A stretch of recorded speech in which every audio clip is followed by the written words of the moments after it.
iPhone SE 2 looks surprisingly original. The smartphone is seen on Apple's official website.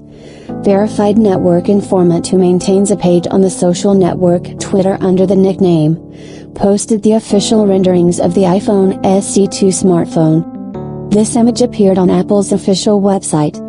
The inscription says that this is a test page, which probably should not have hit the web before the announcement. However, due to an administrator error, users were able to evaluate the appearance of the new inexpensive iPhone smartphone. Despite the fact that no one expects revelations from the iPhone SE 2 in terms of design, as rumors persistently indicate that the smartphone will look very similar to the iPhone 8, the new one looks quite original. I was able to make this impression of the iPhone SE 2, or as it is also called iPhone SE 2, thanks to the new design of the main camera, which is located in a small oval block protruding above the back panel. Around the perimeter, the smartphone is framed by a metal frame that recalls the classic iPhone 4 and iPhone 5 models.